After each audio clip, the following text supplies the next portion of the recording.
Hang in Dude, there. It is. that's Smylie Kaufman for 61. Wow. I'm Smylie Kaufman, and this is The Smylie Show. Welcome back to another episode of The Smylie Show, and this week it is a road show of sorts. I'm in Ponte Vedra, Florida.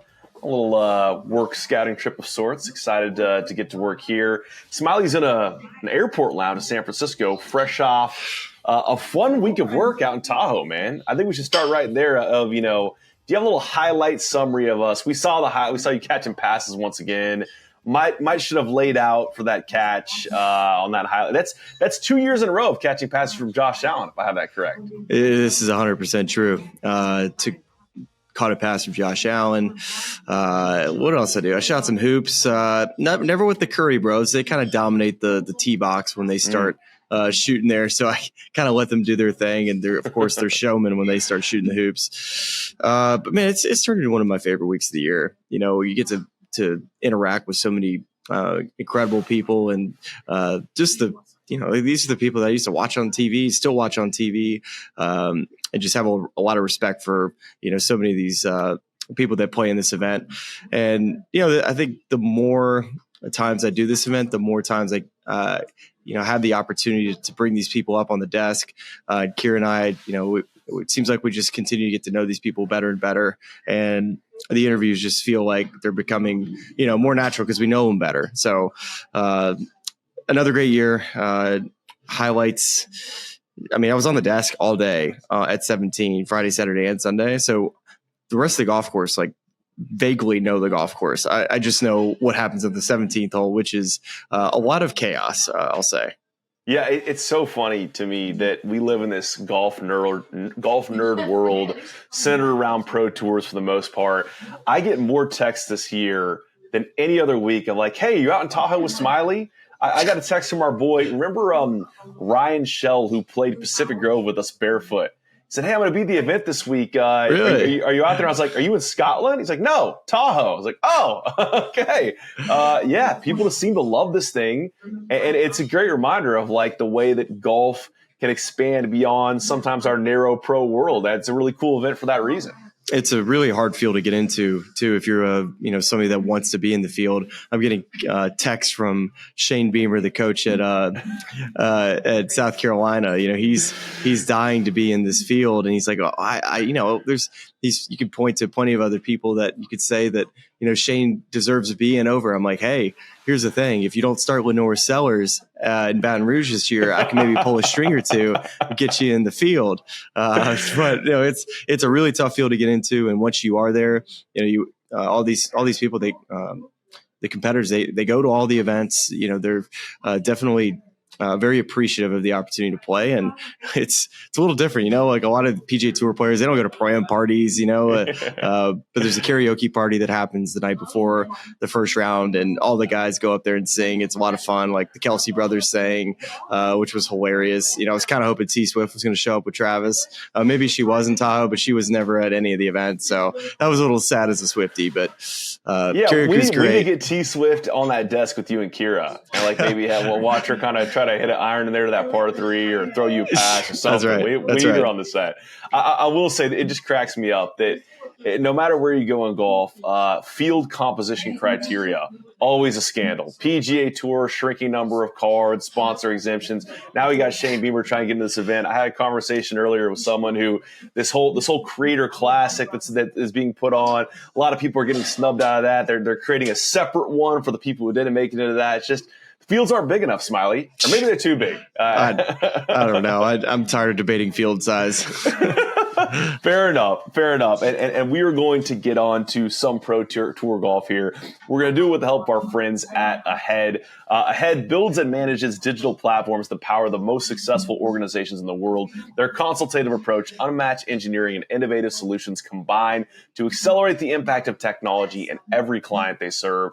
Ahead's long-standing relationships are built on outcomes and experience with both their clients and technology partners. You can learn more at ahead.com. And Smylie, this episode, it's going to be a look ahead in a number of different ways. The back end of this episode, the majority of this episode is your conversation with your colleague at NBC and Golf Channel, Brandel Chamblee, a deep dive into the Open at Royal Portrush. Really looking forward to sharing that conversation with you all.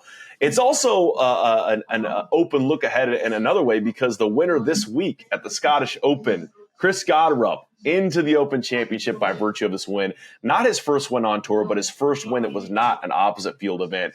And Smylie, I pulled up my phone, pulled up Instagram on Saturday night heading into this final round at the Scottish, and I saw a post from Golf Bet that was collaborated on by the PGA Tour, and it was setting up this final round grouping of Rory McIlroy and Chris Gotterup as David versus Goliath.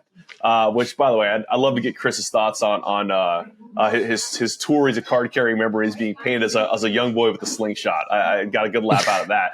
But in terms of player profiles, I mean, this is Goliath versus Goliath in a driving sense. I mean, Chris Gotterup, if you look at his stat profile, I mean, they were both top 5 in driving all week long. And if you just look at Chris Gotterup to date, or at least to this season on the PGA Tour, well above average in driving distance, well below average on driving accuracy, slightly above average in approach and around the green, and below average in putting. But this week, 4th in the field in strokes gained off the tee and 4th in strokes gained putting, and gets it done. You're going to share a great anecdote about Chris, playing with Chris in that interview with Brandel. You got to look out for that one. But can you just talk about his player profile, what got him to tour, and whether this can be a launching pad for him to really start winning a lot on the PGA Tour and beyond? Oh, maybe not winning a lot, but definitely I would say contending a little bit more than he has to this point in his career. He's been a player that's missed a lot of cuts, but he's also, the cuts that he has made, he's not finishing towards the back half. Like, for example, this year, he's finished in between 12th and 26th 10 times. I just thought that was fascinating because clearly he's been very close to, getting in contention, but maybe having a couple bad holes, or maybe it's that one round on the weekend. But clearly, this was the week he finally broke through. His game, extremely talented player. I mean, I played with this kid in Puerto Rico. We're going to talk about it in the Brandel interview that's coming up. But he's a player that I played with, and I'm like, my goodness. I mean, the ball flight on his driver is so solid. It's low, it's hot, it carries a long way. So yes, a huge plus distance guy, but also, I think he's learned a lot and matured as a player, because I was thinking when I was playing with him at Puerto Rico that he should have won that golf tournament as an amateur. If I was just in his ear the whole time, I just felt like, of course, the raw talent was there, but just maybe the strategy part of the game, Interesting. And when to take shots, when to be aggressive. Like there wasn't a flag that he couldn't get to, but it just seemed, this is obviously many years ago and his game has evolved since then, but it seems like he's kind of matured as a player and kind of figuring out his game and how he can kind of improve in areas like you're talking about. Maybe the accuracy thing off the tee is something that he wants to work on. But I always think that with him, it's kind of wild. I had dinner with him at the U.S. Open this year. Oh, really? Just George Savaricas was like, "Hey, do you want to go eat with Gotterup?" And I was like, "Yeah, sure." I haven't eaten with Gotterup in a long time. I'll talk to him at the golf course, but not anything dinner, because these guys are U.S. Open week. They got their own plans, but just randomly we get set up, and he felt like he was really close. And it's not shocking to see that 4 weeks later, he's winning on the PGA Tour in a big event. And just the fact, like, you kind of teed this thing up with Rory McIlroy going up against him, I'm not surprised that he had no back down in his game, because he is a player that plays with confidence and swag. And it was really cool to see him get the job done, and the emotion at the 18th green with the interview with Amanda, especially for like a really kind of like, Jersey boy. Tough Good to Jersey see a little guy emotion with the gold necklace. You're like, oh, what's going on here? Yeah, sure. that was super cool. I wonder what you make of, if you go look at like his Data Golf page specifically this year, and you run down that putting section. There's a lot of red there, right? But this week obviously finds something on the greens.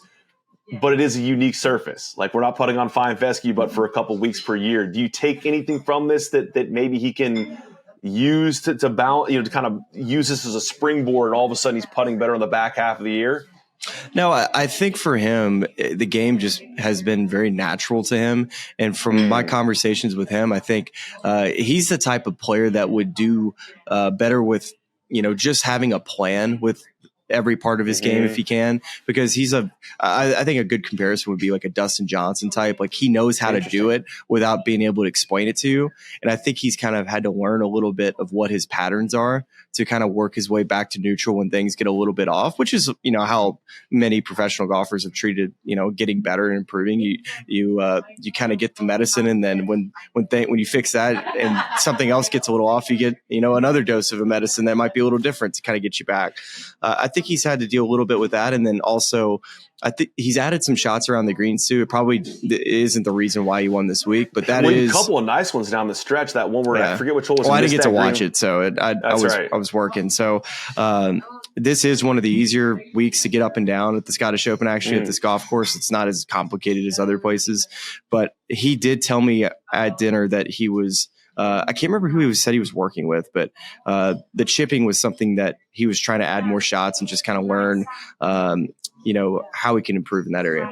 I thought there were a couple ones. I was watching on the plane as I was flying, but just one hole in particular on the back nine where he really needed an up and down to save par and used a little backboard beautifully to run it down to the hole and make a pretty relatively easy par save. A lot of those on the back. So definitely big stuff from this week. This is the confidence that you'll get from winning an event like this. When you talk about that springboard, that's what you're kind of looking to see is like, can Chris take this win where you go up against one of the game's best and Rory McIlroy and then of course Scottie Scheffler's right there in the hunt too, and all these high end players.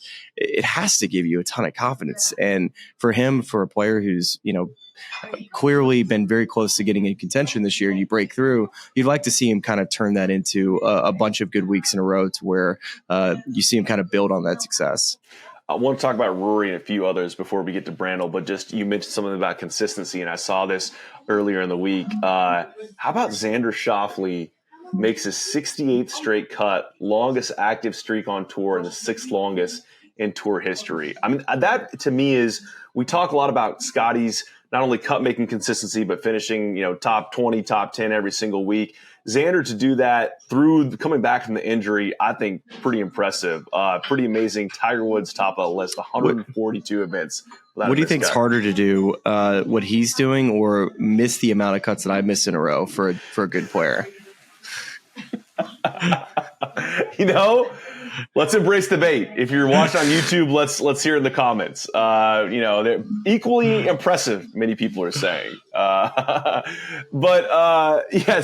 had to get that one in on Xander. Getting back to Rory a little bit. Obviously plays well here, past champion here. I want to talk a little bit about his golf this week, but I think we kind of know. I mean, first of all, let's start with this. And there's some quotes he had about the Ryder Cup that I found particularly interesting, and I want to get your gauge on whether or not he's playing mind games. But we saw Rory complete the career Grand Slam. We had this big conversation in Augusta about, does this take the pressure off? Do we see a whole different version of Rory on the back end of this? And then it almost seemed like he was wearing it more. He had this sort of this exhaustion. They seemed like, the whole thing at the PGA with the failed test on the driver, understandably upset. Didn't play great at Oakmont. Didn't seem to enjoy the challenge there as much. Had some comments of frustration there.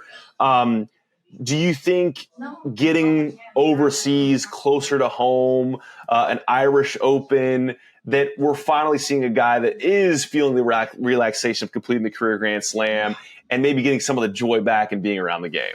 Oh, I think so. I mean, it definitely was a bit burnout, I think, which is understandable after winning the Masters and all of these expectations of us, like wanting him just to go right back to winning and not having a chance to enjoy it. So some people, mentally and emotionally, we don't know what he went through the last 10 years to win a major championship. And so certainly we're not going to judge, what's happened over the last 3 or 4 months with Rory and the media and just his desire of wanting to play professional golf at the level that he knows he wants to play at. But it's got to be hard too for him every time he tees up. he wants to be able to go out there and think that he can win a golf tournament. And mentally, you know what that takes as a golfer. And so when you don't have that mental drive, it can be tough because you really have to rely heavily on your physical skills. And if those are a little bit off, these guys are too good. You're not going to go out and rip off wins unless you're firing on both sides of the game. Last year at the Scottish Open, Rory was asked about the possibility of a Ryder Cup playing captain. Said he was skeptical it could be done in the modern era. He's asked again on Friday, and Rory said, "I definitely think the U.S. team is better with Keegan playing than not playing. I definitely think he's one of the best 12 American players right now. It's going to be an interesting couple months to see how that all shakes out." Genuine or mind games? Where do you shake out on this? Well, I think he's always fairly honest when it comes to his quotes, and it's hard also, not to agree with him. Boston common teammate, so he would never do something to his fellow ball frog. Listen, the PGA of America, I think, has put Keegan Bradley in a really tough position. And when you get that call to be the Ryder Cup captain, you can't say no, right? Like very few people have ever said no. Tiger Woods probably be one of the few players to ever say no to being the Ryder Cup captain. So it's tough for a guy that's, still playing at a very high level that, clearly he is one of the best American players that should be on this team and is now being, put in a position to, have to make a really tough call. Yeah, without a doubt. I just found that interesting. I'm sure he's being sincere. I'm halfway joking, but it is kind of funny just to see both sides weigh in. And then I saw another quote this week about Billy Foster first week on the bag with Colin Morikawa. And Colin unfortunately misses the cut this week, but they're going to go at it again at the Open Championship at Portrush. And Billy was saying, if he asked me to caddy for the Ryder Cup, I'd have to say no. It'd be like, I think Billy's a Leeds fan. He was like, it'd be like scoring a hat trick for Manchester United against Leeds. Like, that's just truly amazing stuff from a guy's they didn't have a good guy. week. They missed the cut. Morikawa, he's one of the few players of the top end guys to miss the cut this week. When you were kind of going down the board to see, there was a lot to like of the leaderboard of some players that had some good weeks. Maybe they didn't win the golf tournament, but like Victor Hovland, Scottie Scheffler, Xander Schauffele, three players that come to mind who were right around that top 10. That Ludwig Oberg, another player. These four players I would say are that upper echelon of talent that you'd like to see, have a good week, which they did, heading into the Open Championship. Tied atop that leaderboard, tied for second alongside Rory McIlroy. The guy's been playing exceptionally well on the DP World Tour this year. In fact, outside of Rory McIlroy and Tyrrell Hatton, who do not play full-time golf on the DP World Tour, but by virtue of their play in other events and majors are the first two names on the Race to Dubai list. Marco Ping. What's he at? He is third on that list. List is Rory McIlroy, Tyrrell Hatton, and Marco Ping is the third on the Race to Dubai points list, and by virtue of that would be the first to earn his tour card for next season. My thoughts are I have no thoughts. I didn't get a chance to watch the Scottish Open. I saw him hit one tee shot on the 18th hole, and looked like a youngish guy. I mean, we need to get our crack research team on this to figure out how good this guy is. Where did he play college golf? I don't know anything about him, and I'm sorry. I wish I did. No. He's 27 years old. He is English. He's from Lancashire. And he is on the broadcast. Trevor Immelman specifically was saying he moves the ball. He's got a ton of speed. And just in looking at DP World Tour leaderboards this entire season, his name that's popped up there a lot. Of course, that's why he's third on this points list. Did he play college golf or no? He did. He turned. You know what? I'm not going to take a gander at this right now because I do not know, and I'm researching and speaking at the same time, which is not the greatest way to do a podcast. So I do not believe he did. I don't think he did either. Yeah, but Marco Ping, just name to remember. Name to kind of put a little pin in that, and just put a ping in that. Yeah, driving distance way up there. I think he's a Mizuno guy. Like, how is Marco Ping not sponsored by Ping? That feels like a huge miss. So it's not Pinge, it's Ping. Or Ping? They were saying Ping on the broadcast. Ping. I don't know. Pinge. Marco Pinge. I'm not sure. Ping. I thought but we're going to put a ping in that as well. A pinge. We'll put a ping or a pinge in that. We'll come back to it. It's late. It's late here. You're in an airplane lounge. We're doing the best we can. We're still bringing you golf talk. It's just very uninformed, weird golf talk. Here's where we're going next. Your conversation with Brandel Chamblee. You're en route to Ireland. Brandel will be over there as well. Got some great thoughts on that. Here's how we're going to get you over there with the help of our friends at Shipsticks. And you're running out of time. The last day to enter the Shipsticks Dream Ireland Golf Giveaway Sweepstakes, July 16th, 2025 by midnight, I assume Eastern time. So you need to get on it, okay? And here's the deal. 3 lucky winners will receive an all-expenses-paid trip for 2 to the island of Ireland, where they'll play 6 world-class courses, including Royal Portrush, of course, hosting the 2025 Open Championship. We'll put a link to those sweepstakes in the YouTube and podcast description. The itinerary, the dates are October 8th through 15th, 2025. There will be 3 grand prize winners, and you can bring a +1. You're going to play Royal Portrush, Portmarnock, Royal County Down, Castle Rock, Ballyliffin, and Port Stewart. July 16th, 2025. Don't forget, you're going to hate to miss this one. Yeah, if that doesn't get you over the line, all the stuff you just said, then I got nothing for you. It's the last time we can help you. We gave you 3 heads up. The link's right down there. Go check it out. And thanks to the good friends at Shipsticks for creating this opportunity and also supporting the show. There you have it. If that doesn't get you over the line, just hearing an Ireland golf trip, I think you probably need to go to your podcast search bar and type in like a tennis podcast, because you're not in the right place. Yeah. By the way, Yannick Sinner beats Carlos Alcaraz. Tough. Do you see it's funny that double bagel the day before? Francie, I didn't see that, but a double bagel 6-0-6-0. That was a tough match to watch. Scene. Fran is the first person to like bring up who's playing in tennis and what the score is. Like, I don't even have to evoke the question. She's just like, oh, you see who's playing semifinals between blah, blah, blah, blah. I'm like, hold on. I'm supposed to tell you that. Like, I'm the sports guy, but she's like very into like, she's a tennis gal. Good for her. Well, but she didn't play tennis. I don't know. I just thought it was interesting. Like, I think Wimbledon is similar to like the Masters. Just like brings out like the non, diehards or non-fans of the sport. They just tune in for that 1 week a year. Yeah, great. There's a great tweet. I think Fred Ridley was there for the final today, and Claire Rogers had a great tweet that was like, Fred Ridley sitting up in the box. My grass is better looking than the All England court. It's good. Really, I think she likes the people watching too.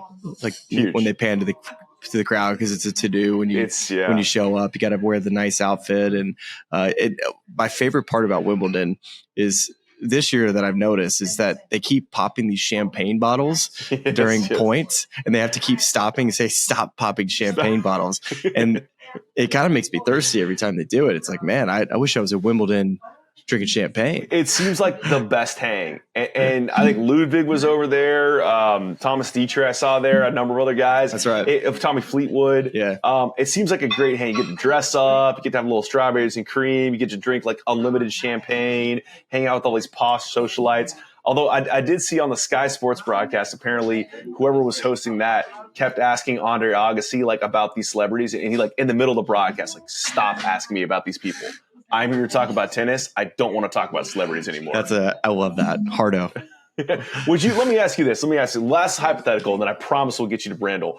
Would you rather make it to a Wimbledon final and lose, get double bageled, or if you're on the men's side, triple bageled, or would you just not like to make it there at all? Give me the double bagel. Bagel it is. I had no idea who the chick was. I just knew that she was an American, but I thought she handled herself really well in the interview after, and she made me a fan of she just had some hard matches leading up to it, and that chick was a robot. Swastik, she was just absolutely whatever her name is. Yeah, she's good. She is good at tennis. Yeah, dude. Well, oh my gosh, she was a robot out there. Dude, her backhand's unreal. How about me? Are we tennis pod now? But I just try to send people to a tennis pod, and we just turn into a tennis pod. We are a tennis pod. Don't go to your podcast search bar. Where this is the Smylie Show on tennis. And shout out to you, by the way, Amanda Anisimova, good sport. You'll bounce back. Shout out to you, Iga, as well. Congrats on the win. And here's Brandel Chamblee on the Open Championship with Smylie Kaufman. Hope you make it over there safely, Smylie. See you later, bud. Me too. So do you get worried at all about St. Andrews just being able to defend itself against the world's best players now with power? You just played in 40-mile-an-hour winds. So it's not exactly what these players might face the next Open there. But for sure. I mean, I'm 62. I started to say I'm 62. I turned 63 the day I was playing there. So, the day after I turned 63. And I drove it 3 feet from the front of the green at 18. And then 2-putted for birdie. And so, yes, I mean, the golf course, I mean, and Paul McGinley and I have this debate back and forth. I don't know where you fall on this, Smylie. To me, it's like the only way, if you really want to make a difference between what's going on in the world of professional golf and everywhere else, you'd have to bifurcate the rules.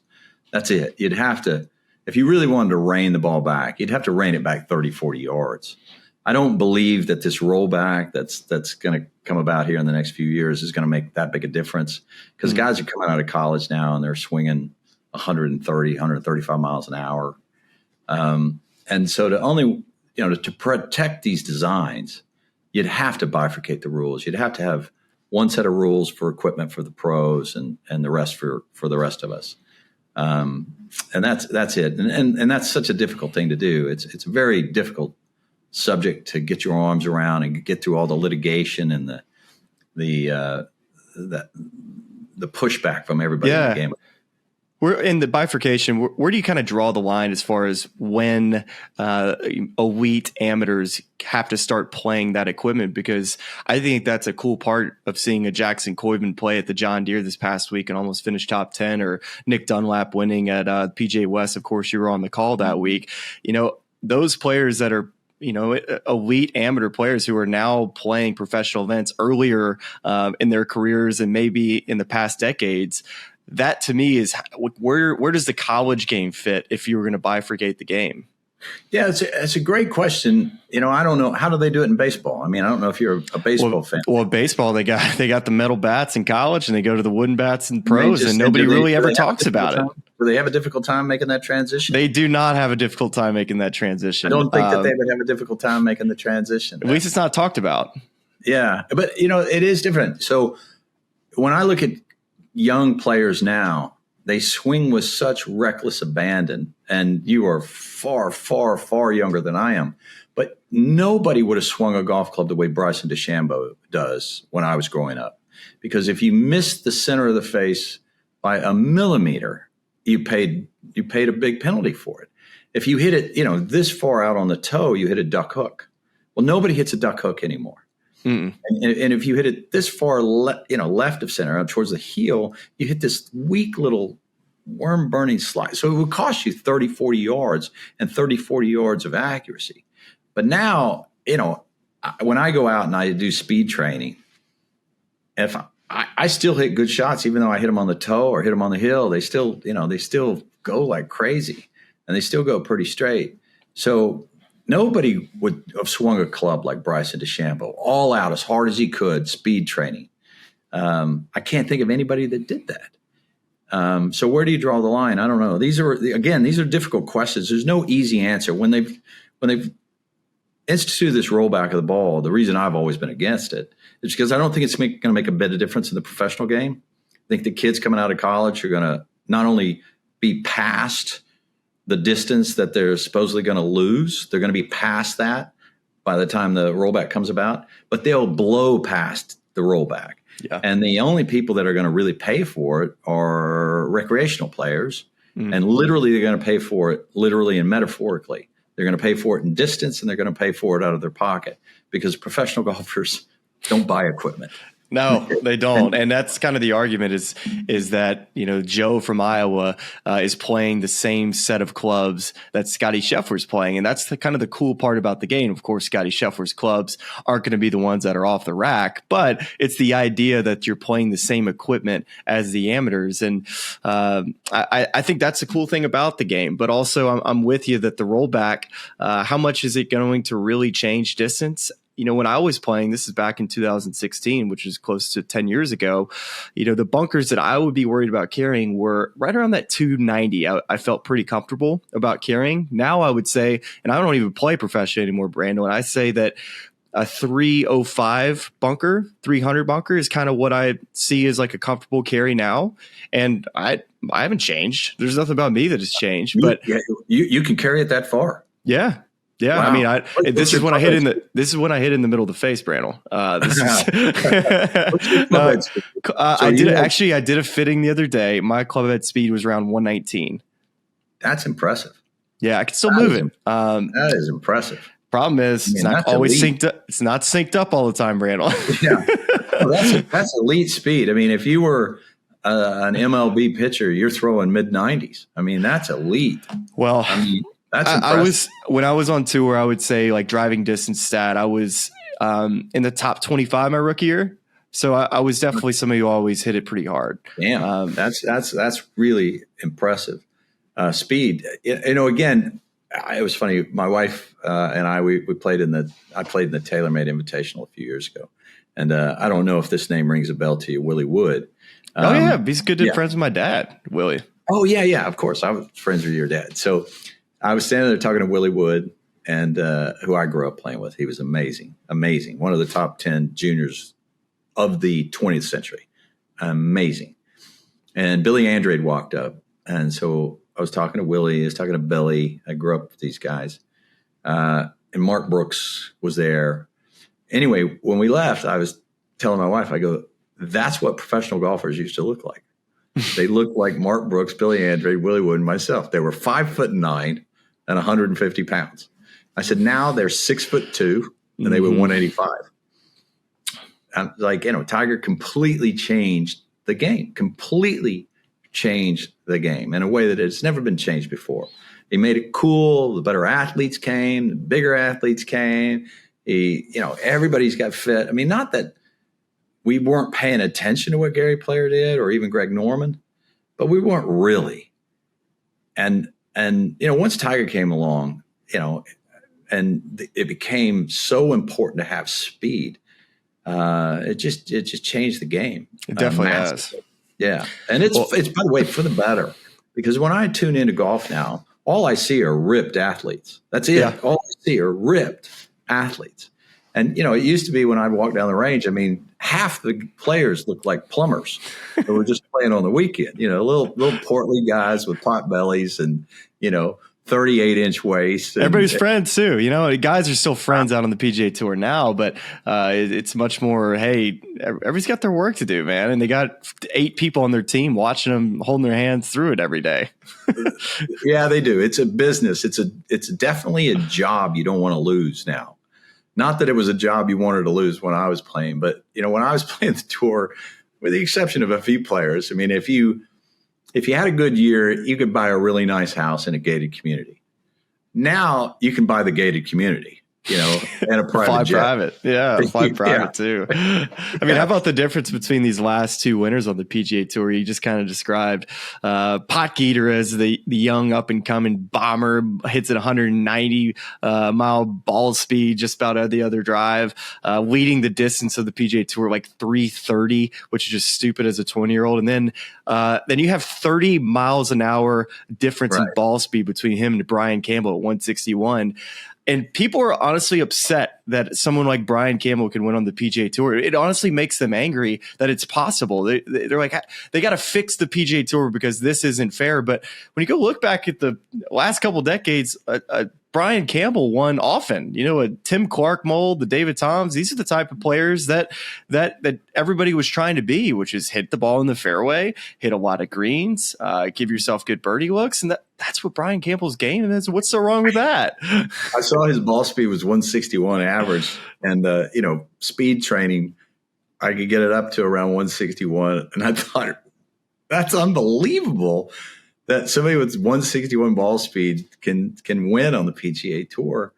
But I've made this argument a million times. I mean, it's not that short hitters can't compete. I mean, not that Jim was really short. Jim Furyk gets sort of underappreciated. You know, people love to throw him into that category as really short. He really wasn't that short in the middle of his career. He was sort of late in his career, but he was a short-ish hitter and, you know, held his own. Finished, if you look at career money, I don't know where he'd be right now. It'd be third, fourth, fifth, somewhere up there. David Toms made a great living. Matt Kuchar made a great living, et cetera, et cetera. So short hitters have always been able to make a nice living on the PGA Tour. If you start to go back and look at who's dominated the game, power has always dominated. Sure. Power still dominates. It did dominate. There's never been a period of time when power didn't dominate. Never. You go back 60 years and Jack Nicklaus was dominating. You go back before that and it was Hogan and Snead were dominating. You go back before that, it was Bobby Jones was dominating. I don't have the data. I don't have the strokes gained data on Harry Varden, but I'm pretty damn sure Harry who hit it 9 miles compared to his peers. I could promise you Ted Ray definitely piped it out there. I bet you Ted Ray piped it out there. If I know anything about the hall here at Trumberry, I'll take a picture of Ted Ray's swing. I promise you it's going to look like Bryson DeChambeau at some point. Surely the Disney movie that they put out in their casting of Ted Ray, it has to be an accurate depiction of what he had to look like, because they made it out for him to be a brute and a guy who could really hit the ball. I'm such a dork. So I'm down the hall here and, you know, at Turnberry, and they've got, you know, all of these historic photos on the walls. It's just, it's like being in a museum.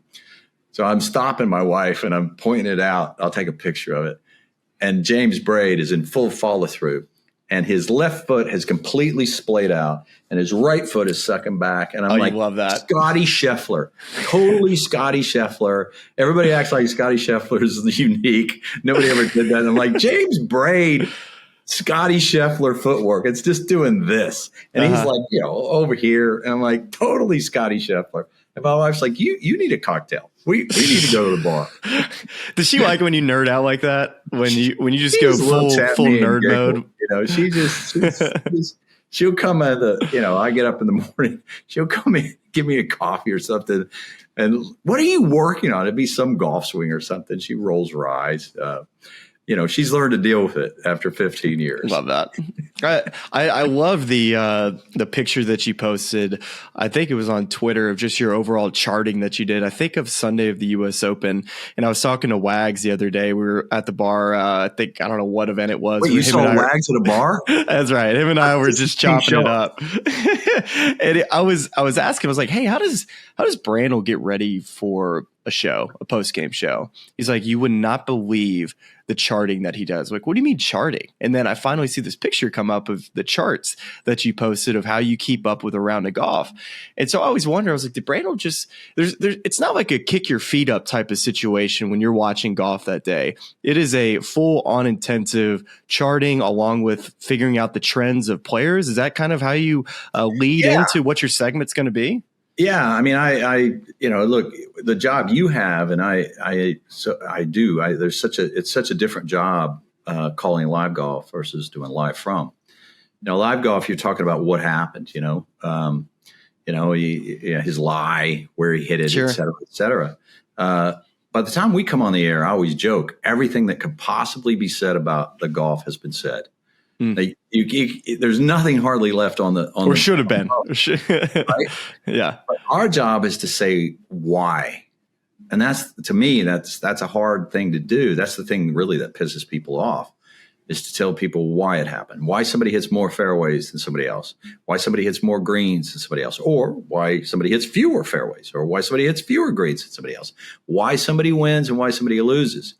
And at least the way I've settled on it is I chart every shot and look for trends, and then, you know, match whether or not somebody can live up to or not live up to, or if it's going to hold up, right? Or it's going to hold up. Yeah. And talk about why that is, you know, and draw historical comparisons to bring it, to bring a full picture, to draw context of past players. And say, you know, reminds me of, because, you know, most people who watch our channel are historians of the game. They know the game inside and out. Our sport's different than every other sport in that people don't just watch it for entertainment; they play it, and so they're also watching and listening to try to get better. So yeah, I do. I chart, you know, not I try to, every shot that's hit on TV, I'm charting, but certainly every shot of every relevant player, I'm charting where they hit it in the fairway, where they hit it on the green, where they chipped it, where they made it from. And all day long, I'm trying to draw comparisons and look for trends to try to come up with something that is different than was said in the live telecast. Yeah. Because, I can't come up and repeat what you say or repeat what Kisner or Faxon say. I've got to come up with a different take. Now, I listen to y'all. I listen very close to y'all. I have headphones on so that I can hear exactly what you are saying because it will pique my interest. But also because I don't want to repeat what y'all say. I don't. If I do, I'm 100% giving y'all credit. But I'm trying to come up with a different take. So I look at it. They're just two different jobs. Calling live golf and doing live from. They're just two different jobs. But Wags, by the way, is really fun to have on the team. Dude, y'all lose it every time y'all throw it down to Wags. Y'all can't keep it together on the set. And it's the best. No. And you could tell it's an authentic relationship that all of y'all had together. You could tell you have a lot of fun. But you also laugh because it could be you doing the exact same thing in those 100%. shoes. And you're just like, good on you, man. But it's so relatable. 100%. He's like, we all know it's a weakness of his, but he's not afraid to try it on live television. There's a tight lie. This pitch, try to hit a bumper. And he's always just worked with somebody because everybody's trying to help him. And that makes it worse sometimes. I just got this lesson and I promise you this is going to work. And he'll do a shout out to him. The minute he does a shout out, we lose it. Now you can't hear us when he does the shout out because they have our mics off because it's his moment. But the minute he goes, shout out to whoever, Peter Persons. I grew up with Peter Persons. I know. Shout out to Peter Persons. He's helping with stuff. I'm like, oh my God, he's just throwing Peter Persons right under the bus here. Because I promise you, Peter Persons does not want credit for what we're about to see.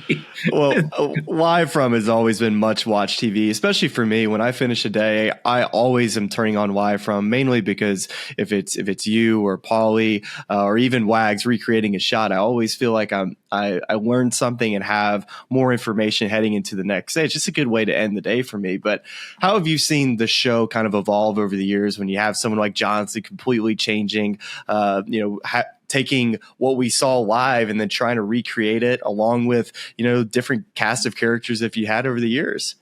Well, yeah. I mean, how would I say it's evolved? If people have become much more in tune with every aspect of the game, we got to dig deeper and harder to tell a better story. When I started doing live from 20 years ago, there was no social media. So almost everything you were talking about was brand new to the audience. So we really have to go even deeper, and so it helps to have a Wags out there in the field. We used to do some recreations, but now because there's so much data. I mean, I don't think people, I feel like, I do use data a lot, but I don't think data is the story. Data leads you to the story. So I'm not a big believer in just throwing out numbers without adding context and then on the back end explaining what the numbers mean. Okay. So, 20 years ago, you could just throw out data and nobody had ever seen it. Nobody knew it. They didn't know where you got it. There were hardly anybody else in the game that had that data. Now then, everybody has the data. Everybody. And it's great data. It's so nice for us as analysts to have. It's wonderful. But, I feel like the perfect blend to me is between the way the U.S. does TV and the DP World Tour do TV. U.S. is very data-driven and DP is very story-driven. And I feel like the collision of those two is the best way to do it. And that's what I try to do with live from. It's data leads you to a story. So tell the story with a little bit of data to set it up, but then tell the story. And so, the show has evolved as I'd say our audience has become far, far more informed. Our audience knows what happened. They don't only know what happened, they know all the data. So you got to really dig deep and to try to tell them why something happened. And that's the hardest part of the job. That's the part of the job that it's the same way I used to get up in the morning and hit golf balls at 5 a.m. to try to figure things out. I'm up in the morning on my computer early in the morning to try to figure something out. Like on the weekends at majors, they don't tee off till 2. Mm-hmm. I'm up 5, 6 a.m. in the morning, and those hours from 6 in the morning till 2 when they tee off. Got one of these going. Got them all going, grinding away, trying to figure out. Because once the tournament starts, I'm too busy tracking the shots and trying to come up with something about that day. So I got to do my homework in the morning to get ready for what I think's going to happen and to get ready for, I call them breakdowns. So, during a 2-hour show, we'd like to have 2, 3, 4 different breakdowns. You can't just show highlights and come out and talk about it. It's like, hold on, let me just show you why Smylie Kaufman can swing 119 miles an hour. All right. Let me just dive into that, because 3 years ago, he was 114 miles an hour. Now he's 119 miles an hour. And that's the kind of stuff that's fun to dig into. It's also kind of, it's the part where the job gets controversial. Yeah. People are like, well, who are you to say why somebody does it?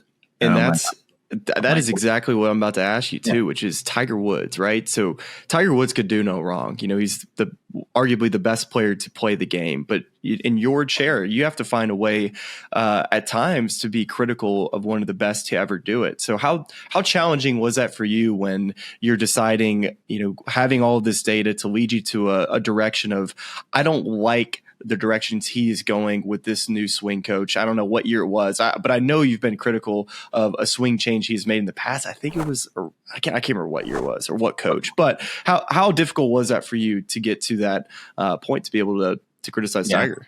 So my first year at Golf Channel was 2004. So if you remember what was happening, Tiger Woods had played the greatest golf in the history of the game from 99 to 2002. Greatest golf that's ever been played. I mean, won 4 majors in a row, was in the middle of 142 cuts in a row, was winning by 12 and 15 and 11 and 8. And he decided to change that golf swing in late 2002, 2003. So when I started from the, and I would say this is why I likely got characterized as a Tiger hater for the earliest part of my TV career, which I would never was and not am now, Tiger lover. In terms of his golf game, why is he changing his golf swing in 2004 is the question. And the golf swing was so different and the results were so different. It was, to me, and still remains, the most bizarre thing in the history of sports. Mm-hmm. You have the single most dominant, the single most consistent. Now, what do you want in any sport? You want to be consistent, you want to be dominant. He's the single most dominant and the single most consistent athlete in the history of sport. And he's changing the technique that made him consistent and dominant. It was and still is, the most bizarre thing in the history of sport to me. So 2004, 5, even though he's winning, he's still playing phenomenal golf. 4, 5, 6, 7, 8, 9 in that period. Every single show, I would have to do 1 or 2 Tiger Woods breakdowns in the morning and the afternoon. I was doing some interview somewhere in there, 2009, 10, and I had, just for giggles, I was like, let me just count how many Tiger Woods breakdowns I've done, just off the top of my head. And I was about to go out to the show, and I was like, in no way am I exaggerating. I'm about to go do somewhere around my 5,000th Tiger Woods breakdown. Oh, my gosh. I thought you were going to say 500. Nope, 5,000. My gosh. I was like, in no way am I exaggerating. I'm about to go out, and every single time you do it, you're trying to say something you've never said before. You're trying to say it in a way you've never said anything before, and in a memorable way, and be accurate. And so that was the job. And now, it was easy because you could just literally put Tiger Woods chipping in his backyard, and people were mesmerized. Mm-hmm. I mean, that's it. So yeah, it was very challenging to talk about an athlete who was both dominant, but also bizarrely willing to change the technique that made him the most dominant athlete of all time. He hand delivered show after show after show to us. I remember during the scandal in 2010, because at that time I was the lead analyst for his event, the Hero Now, I can't remember what it was then. Chevron, maybe the Tiger Challenge. Yeah. And I can remember, it was at 2010. And I remember in the opening remarks, right, Smylie, you prepare for your opening remarks. You've only got, 60 seconds to say something. And I can remember saying something along the lines of, we've taken his quotes and run with them and written column after column. We've taken his shots and built highlights around them and shows around them. I was like, all we've done is taken from this guy for, the better part of 15 years. I think it's time for us to give him a little privacy, give him some freedom, give him some privacy, because he was that important to the game. He drove everything. I maintain he's the most underpaid athlete in the history of sport. You look at what the PGA Tour headquarters looks like right now. It looks like the Taj Mahal. Look at what some of these guys are making right now. You look at what these guys are making. No chance. When people want to give credit to Liv for elevating the PGA Tour in terms of money, I'm like, hold on a second. Liv would have never come about if it hadn't been for Tiger making the game cool. Golf wouldn't be in the Olympics. No way the Saudis would want to buy golf if Tiger hadn't transformed the game. So before you want to applaud Liv for elevating the persons on the PGA Tour, it's like, whoa, whoa, whoa, whoa. That's like applauding the branches of a tree for it being beautiful. Let's look at the soil, the foundation of that tree. That's Tiger Woods. Tiger Woods just drove this game to another level. He created so much interest in it. I mean, the unintended effect of it is, I would argue, is that he made the game also hugely expensive. Way, way more expensive golf clubs, way more expensive to join clubs. I'm not going to say that's Tiger's fault, but that's the effect of Tiger mania. In the industry. He just changed the game.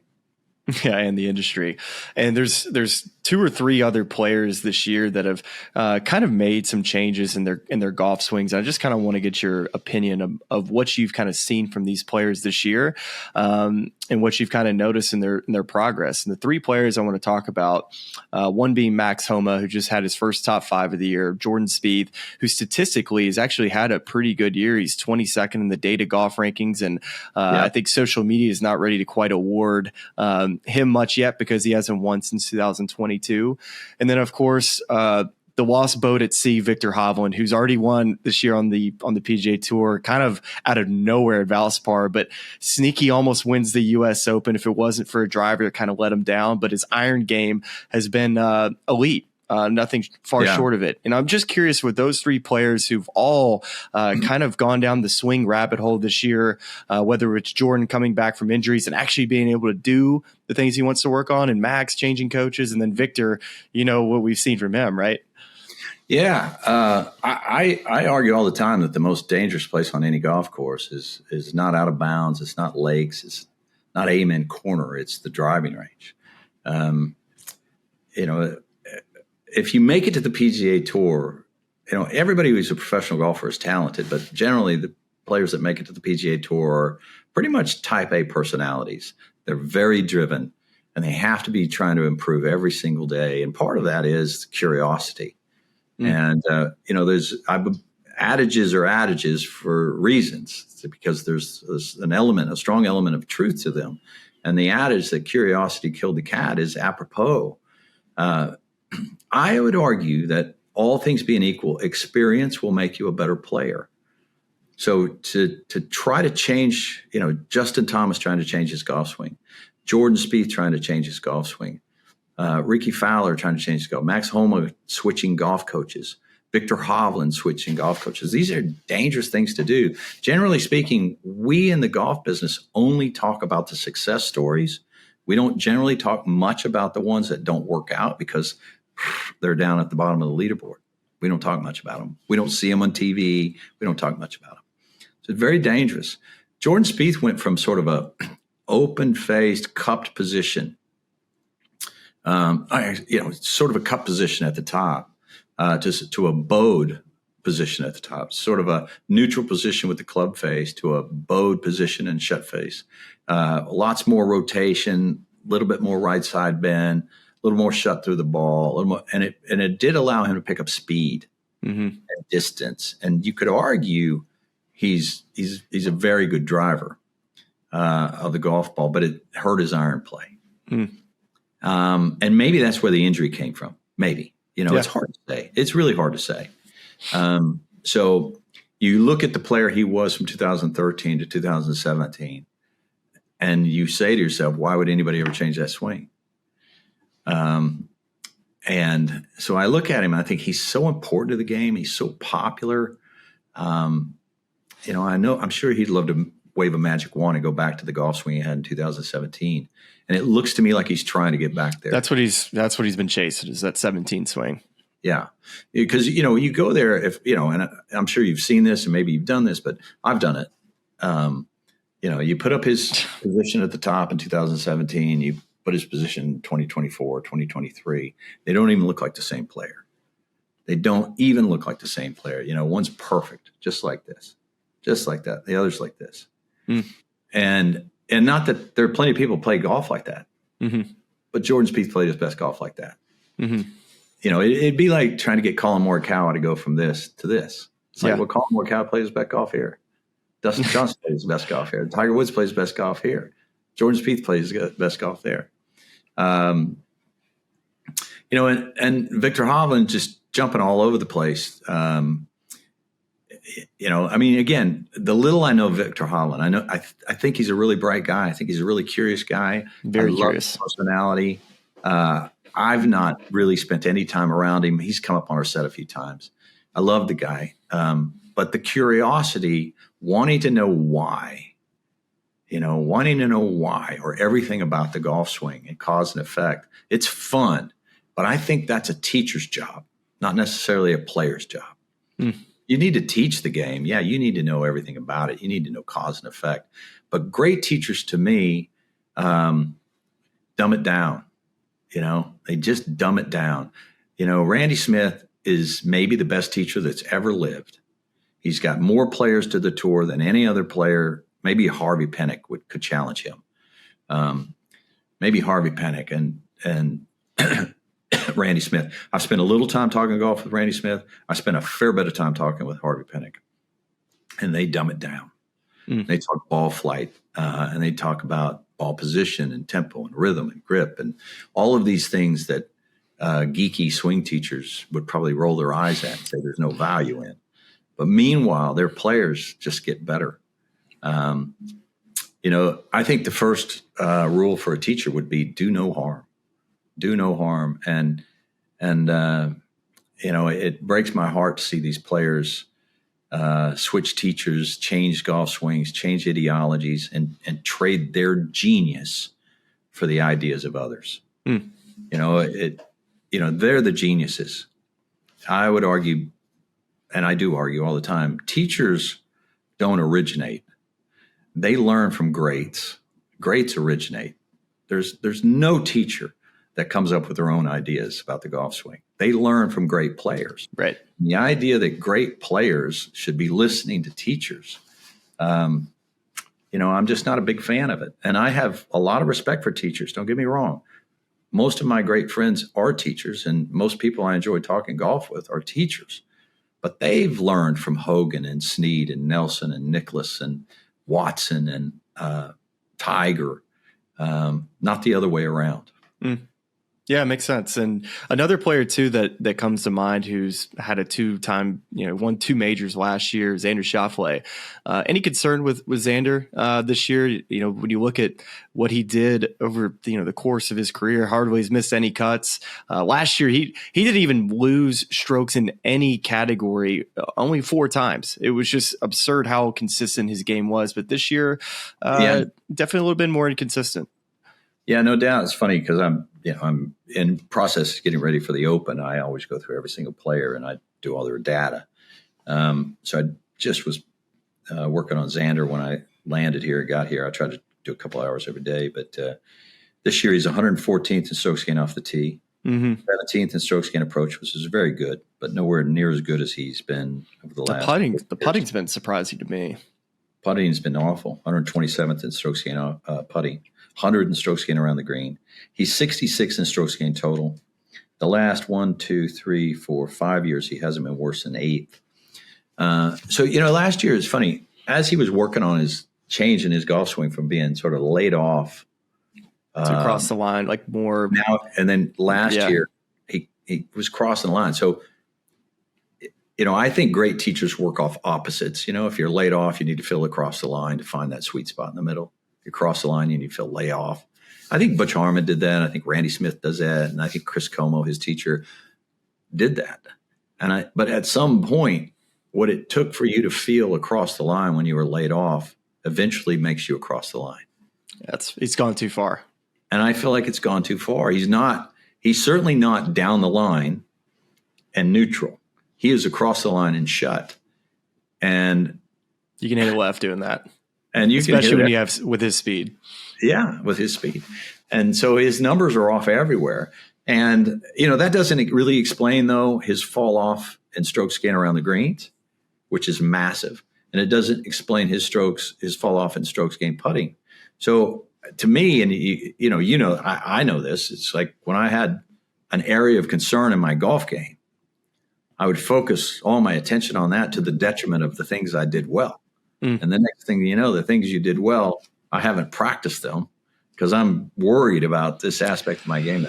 Well, I just think you just get out of rhythm as a player. If you're thinking about your ability to hit more fairways, what eventually it does is it puts more pressure to you to get closer to the hole. So if you're in the rough more, you find yourself getting short-sided more often. All of a sudden, you're around the green stack. It's a little worse. And those 3-4 footers for par that you had, the momentum keepers in a round, all of a sudden those are the 6, 7, 8 footers that you have. And it's that simple, really. The game can be looked at that simply, but inside a player's head, sometimes it definitely can bleed, like you're talking about. It's such a fine line. If you look at the difference between the very best in other sports and average in those sports and the worst in those sports. So if you look at, say, the best completion percentage of an NFL quarterback, and then the average completion of an NFL quarterback, and then the worst completion percentage of an NFL quarterback. And similarly, if you look at the best batting average versus the average batting average and the worst batting average, and on down the line in every other sport, the difference is somewhere between about 30 and 40%. It's about 25 to 30% between the best and average, and about 40% between the best and the worst, and in almost every other sport. In golf, between the best scoring average and the average scoring average on the tour is 3%. And the best and the worst is 7%. Wow, that is absurd. That's how fine the line is in golf. That's how condensed the talent is that even with Scottie's elite numbers? Yeah, it's still only 3%. I mean, Scottie can skew it a little bit, and Tiger certainly skewed it a little bit. But I'm looking at an average over 15 years because Tiger and Scottie are outliers. But if you just look at the average scoring average for the last 20 years, the average of the first place, Sure. first and second average, and the average scoring average and the worst scoring average, it becomes about 3.5% to 7%. So it's such a fine line. So when we talk about Xander Schauffele being 114th, 17th, he's 66 in strokes gained total. That's still very, very good. But he's 3% away from where he was last year. 3%. So he's right at average. He's 3% away from being the guy who won 2 major championships last year. And that's the difference between being there and there. Do you think he's an off season away to getting back to? I do, and all year long, because as you know, he's played a lot of good golf this year. By his standards, mediocre golf, but a lot of good golf. But yeah, I keep waiting for him. So when I'm looking at Xander this week, I'm thinking this could be every week. I think this could be the week. Oh, you and I both. This could be the week. So one of the things, just for grins, I'm looking at Xander Schauffele, back-to-back Open winners. I'm like, well, how many has there been in the history of the Open Championship? And that's fun to do. It's just fun to do. The last was Harrington. But there's only been 6. It's happened more than you think. 16 times a player has won back-to-back, or 16 players. It's been done 20 times because, a few have done it. Young Tom won 4 in a row, and Jamie Anderson won 3 in a row. So it happens every 7.6 years. This, because we're on the air. So in my mind, I want to show the players have won back-to-back, and from a historical standpoint, because you look at Xander and you think this could be the week because he's that good a player. And so early on, it will be a talking point. Can he do it? Can he turn it around? you'll look. I'm sure he's in the Scottish Open next week. I'm sure he is. I haven't looked at the field. He's played it typically well there. He's won there, so I'd be surprised if he wasn't playing. Exactly. He'll be at the Renaissance. So I'm looking next week, but every week I look for him because it's not lost on Chris Como, his teacher, who I think is unbelievably good at what he does, that he's across the line and not driving it well. And it's not lost on Xander. So I got to tell you a quick story real quick about Xander. You know who Bryce Mulder is? Bryce Mulder. Yeah. Virginia Tech. 4-time All-American at Georgia Tech, one of the handful. Oh, Georgia Tech, not Virginia Tech. Yeah, Georgia Tech. Yeah. And he's now investing in real estate and restaurants and doing well in that world. And I ran into him at the opening of a restaurant in Scottsdale. And I asked him, I said, man, you quit. You were still playing good. What the heck? And he goes, I'll tell you why I quit. He goes, I got paired with this guy in like Puerto Rico. I couldn't even pronounce his name. I didn't know who he was. I'd never heard of him. And he was like, he hit it 9 miles past me. Every shot pierced the wind perfectly. He's like, I couldn't beat this guy on my best day ever. And I never heard of him and I couldn't pronounce his name. And I was like, that's where golf is going? I cannot compete. I take it was Xander Schauffele. I said, who was it? He goes, Xander Schauffele. I was like, well, Jesus, no wonder. You want to hear mine? My player. Mine was in Puerto. Maybe this is something about playing Puerto Rico as a place where dreams go to die for pros. For me, I was playing like crap. I had hardly played at all, and I show up in Puerto Rico, and it's always a 20-mile-an-hour wind, and if you're not piercing it through that wind, you get exposed quickly. And the player that I was playing with, I was like, I can't compete with this. And it was Chris Gotterup. The drives that he was hitting off the tee and the iron shots that he was hitting on my best day, I was like, no chance. It was like, no chance. And that's when I called my agent. I was like, I don't know what I'm going to do, but I know I can't beat that guy if we play 100 more times. Really know him. Yeah. He's a hell of a driver of the golf ball, for sure. Yeah. Definitely. That's funny. Yeah. That's funny. It's just you've carved out a nice career in TV. So. Thank you, Brandon. There's only Chris Gotterup. Yeah, thank you, Chris Gotterup. And there's 2 more players before we head out of here that I want to talk about. One being Scottie Scheffler, one Rory McIlroy. I want to ask you about Scottie. When was the first time that you felt like Scottie made a leap for you to being a potentially a really good player? At one point he was just another tour player. I want to ask you, when did you feel like he took that step to where he could be a really good player? And when did he take that next step to being, this guy can be dominant, this guy can be an elite player? When did that kind of trigger in your mind? Yeah, look, early on, I think it was, I'm trying to look at exactly the year where it transformed for him. But, the last 3 years, he's been first and everything.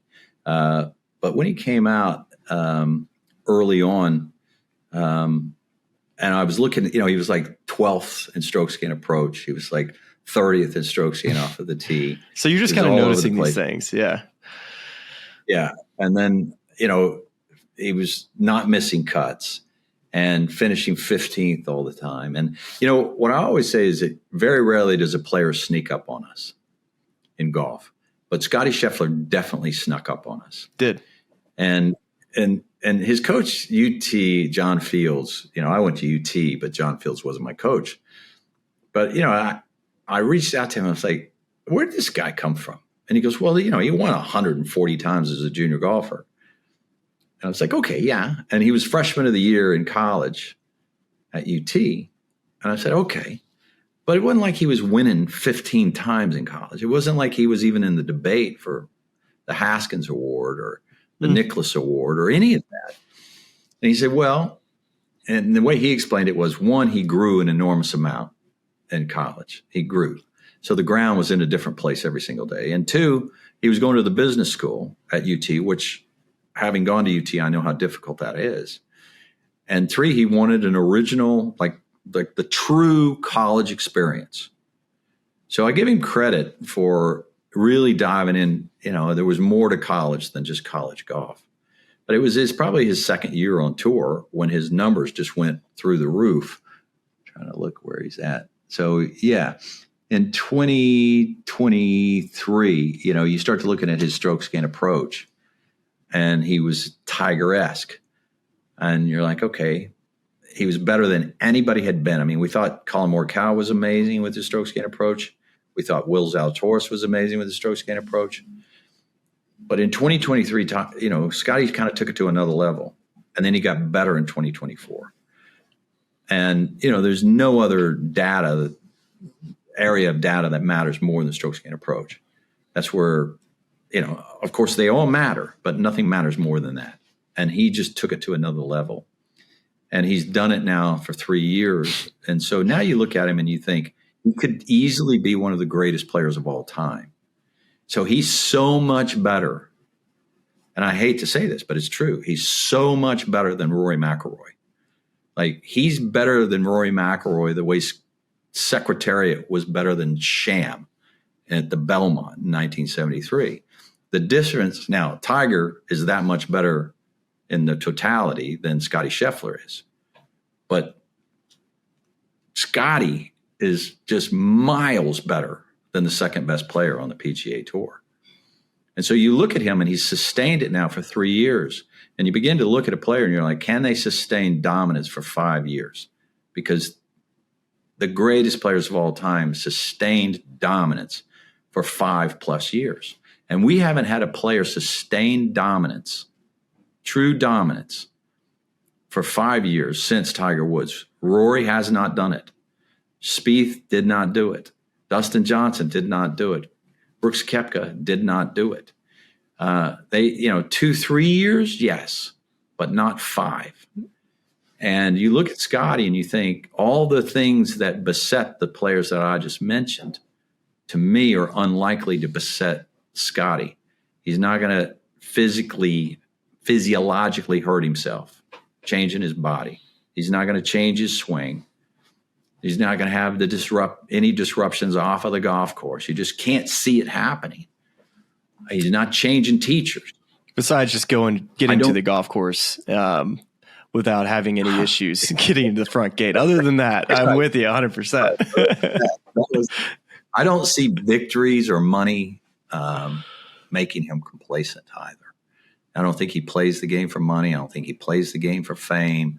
I think he plays it kind of the same way Jack Nicklaus played it, which was just, when I'm here, I want to beat you. And as soon as I'm off the golf course, competitive I want to psycho. enjoy my life. Yeah. That's what he is. And I couldn't agree more. And watching it for me, like when he took that next step, it's when all we were talking about was Jon Rahm leading into that Whistling Straits 2001 Ryder Cup. Is like, can he, make this European team potentially beat this United States team with how well he was playing? And then they put Scottie Scheffler out against him and he goes out and beats him. I was like, whoa.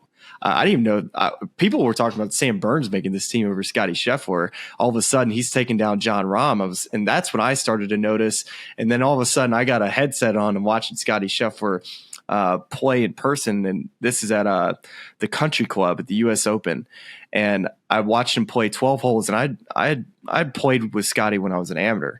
And I was watching him hit these shots with his irons. And I asked Ted Scott, after he hit this iron shot, he hit this like 2-yard fade to this right hole location, front right, went off the right, held it perfectly. I was like, Teddy, does he move it one way or the other? He's like, that ball flies pretty straight, bro. And I said, yeah. And so I was amazed at how much control he had with this golf ball. I'd never seen anything like it. And since that day, all the way until today, I can think of maybe 4 or 5 mishits that he has had with an iron from what that I have seen. I've never seen him really mishit an iron shot. And if he has, it had mud on it somehow. Right. He hits so many. And it's funny you say that, about Sam Burns, who is a hell of a player. But when you look at the data, Sam's, 100th in strokes gain approach. He drives it great. He putts great. But again, strokes gain approach matters so much. And so you look at Scottie Scheffler. He's the best driver of the golf ball in the world, better than Rory. Everybody wants to say Rory's the best. He's not. Scottie's a better driver than Rory. Scottie's the best driver of the golf ball in the world, and he's the best iron player in the world. And he's been that way for 3 straight years. And you put those two together with his chipping. He's first in scrambling this year, or close to it. Last time I checked. Yeah, the way he scrambles, and much improved putting. And you just think, I just can't see this changing for 3, 4, 5, 6. I don't know. I just don't see any hurdles for him. And I say, sit back and watch. Tiger came so fast and furious, even though he had a long career. I don't know that any of us could fully appreciate what we were seeing in the Tiger Woods era. And so now, and I sort of pinch myself. I'm like, just enjoy what we're seeing. I never thought I'd see somebody come along, hit a golf ball like Tiger Woods again. Never. And here's Scottie Scheffler. He's hitting a golf ball like Tiger Woods. And I never thought I'd see that again. What's your expectations of Rory? I think he's been pretty vocal about the motivation that he kind of lacks ever since winning the Grand Slam and winning Augusta National, where I probably fell a little bit under the sword of, I thought this was going to take him to a totally different stratosphere, once he finally got over that major burden, and what this potentially could unlock for the rest of, the twilight of his peak part of his career. I thought we had a lot more majors in front of us, and we still may. But It's definitely been a little bit concerning just to see, emotionally, he just doesn't look quite as interested off of the golf course. And then on the course, he's still competitive, but it just doesn't seem to have quite that fire that maybe he had leading up to trying to chase something he's been after for so long. Yeah, I think it's a reminder that nobody achieves anything without white hot passion. There's nobody talented enough, nobody skillful enough, nobody smart enough to achieve anything. You think about how smart Elon Musk is, but if it wasn't for his just lunacy and his work ethic, would he be doing the things he did? Steve Jobs, would he have done the things he did with just like this absolute lunacy, white hot passion? And that's true of athletes. As good as Tom Brady was, or as good as Djokovic is, they don't achieve anything without that white hot passion. And so, I'm right there with you, Smylie. You thought after he won that, you thought this will free him up. But as he said, he doesn't really have the motivation to go out and practice. He doesn't really know what he's aiming for anymore. And so without that specific purpose to get up in the morning or to aim for something, you're just not going to do anything. You're not going to do anything anywhere near relative to your talent. So I liked the interview he did with Kira K. Dixon on Sunday morning of the U.S. Open, where it seemed like he had a reset that night. Maybe he said things that Saturday that he would love to probably take back. He played really well Sunday too. He did. Tied for the lowest score of the day. He said, look, I've got the Open at Royal Portrush. I've got the Ryder Cup coming up. So those are two things maybe he can point towards. He played reasonably well at the Travelers. It was the first time he'd been positive strokes gain approach since his Masters win. So you're talking about a handful of tournaments there where he was massively negative strokes gain approach. So he was positive strokes gain approach at Travelers. What he finished there? 6th. So he was first in strokes gain off of the tee at the U.S. Open. So drove it much, much better. So I look at him at Royal Portrush, and I think maybe that'll be a reset for him. Maybe he'll show up there with fire in the belly and some purpose. I'm not as worried about Rory as a lot of people are. I think those handful of tournaments afterwards was still a victory lap for him. And I understand it. I don't think there's ever been a golfer in the history of the game, and maybe you could argue Tiger Woods going for 4 majors in a row in 2001, or maybe you could argue Bobby Jones going for his then 4th major in a row in 1930, come close. But I still don't think they came as close to the pressure and the scrutiny of trying to achieve a Grand Slam or a career Grand Slam that Rory did. Because Rory, it took a decade plus of him not winning majors, going back to the same place year after year after year, where everybody thought it was inevitable. And imagine, I don't know what your social media feed's probably a lot nicer than mine, but imagine going on social media and reading the crap that he would be getting. Just think about that young kid, and I hope the kids learned a lesson and turned the corner, who yelled at him at the Players' Championship on the 18th tee. Rory was playing a practice round, hood it in the water, and the kid, sadly, from the University of Texas, yelled at him, no wonder you choke every year at the Masters. Now, if somebody like that can say something like that, is emboldened by the social media idiocy to say something like that, imagine the vitriol and nastiness, because I know Rory's on social media. And if you're on social media and you're of Rory's stature, Max Homa just got off social media. Tell me who's better at social media than Max Homa. If Max Homa's getting off because of nastiness directed at Max Homa, why would you ever be on social media if you're an athlete? So Rory having to deal with all that scrutiny and vitriol for 10 plus years, nobody would have ever had to deal with that in this game of golf. So I look at what Rory did and the subsequent events afterwards as a victory lap, and he deserved it. Well, I sure am looking forward to Portrush. He definitely did take us on an emotional roller coaster as we watched him try to win the green jacket. It was one for the ages, watching him get it done. And we have to leave you with this, Brandel. Give us your Open Championship pick, because this is going to be dropping Open Championships week. So I just want to hear who you think gets it done. Well, look, if you're not picking Scottie Scheffler, because again, he's so much better than everybody else.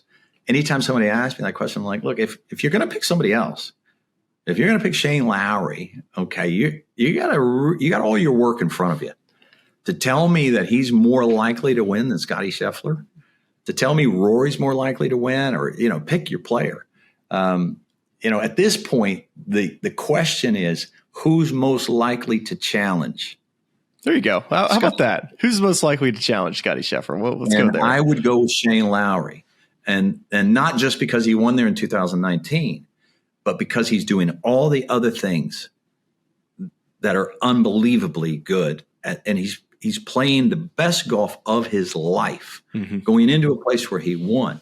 Now he's arguably trying to defend there, but guess who's second in strokes gained approach this year? Shane Lowry. And guess who hits straight. it straight? Very straight. And you've got to drive it straight there. I mean, I don't know how much you've dove into that golf course. Were you on the ground? Were you there that year? No, it'll be my first time working it this year, so I'm excited to go check it out. I didn't know exactly when you started, but I figured it was right around there. But, you go back and look at that golf course, and every off the fairway, huge mounds, lots. I remember the dune mound situation. Yeah. Mounds and dunes and thick rough, and you got to drive it straight there. So I would pick Shane Lowry to challenge him. But again, I mean, Scottie Scheffler right now, it's you look at Scottie Scheffler's 4 Opens. His worst finish in the 4 Opens he's played is 23rd. And you'd say, okay, not that great, but his average finish is 14th. I'll just give you this because I was doing this data. Who do you think is the greatest Open player since 1960? Like the greatest Open player? Tom Watson. Right. You'd say Tom Watson. So Tom Watson's average finish, and I would go from 75 to 89, in his prime, 15 times. His average finish was 17th.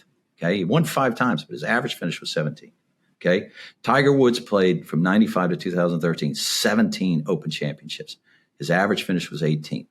Trevino, 69 to 87. He played 18 majors or 18 Opens. His average finish was 18th. Arnold Palmer, 60 to 1980, 15 Opens. His average finish was 18th. Ernie Els, 92 to 2012 when he won 21 times. His average finish was 18th. Jack Nicklaus, from 63 to 1981, in those 17 years, his average finish was 3rd. What? Was 3rd. Was 3rd. It's so stupid. That's just stupid. That is dumb. Right. And you know what, Brandel? You know what's crazy about that is too? I think the Open Championship is the most unpredictable one because you could just get a bad draw and all of a sudden you don't have a chance to win that golf tournament. So the fact that over that course of a time that he had an average finish of 3rd place, that is, you can throw all the luck out the window. You can't get that many lucky draws. He finished 2nd 7 times in that stretch. So my point is that Scottie's it's relatively early in his career. He's played 4 and his average finish is 14th. What I'm saying is, even when he plays bad, he's in the mix. And he's not played great at the Open yet. So, and I start to look at, I know he was born in New Jersey, but he's Are you where you were born or where you grew up? I call him a Texan. And I look at all the Texans that have won the Open, and I think there's, a correlation there. So, again, I got a lot of different ways to come at Scottie Scheffler as the favorite. Definitely so. I'm looking forward to it. I look forward to seeing you there, Who's your Brandel. favorite? I would say that if I'm not taking Scottie, I have this weird feeling about Tommy Fleetwood, just with his precision off the tee and his iron game. And then the other player that kind of fits that same category, I still feel like Sepp Straka's had some good history at Open Championships. And he also, look at his stats, similar to Shane Lowry, both hit it straight, both hit it really good iron play. And we'll have to see on the draws, because I think that'll have a lot to do with it. Will you be on the call there at the Open? I will. I'm looking forward to it. So I'm excited to see you there too.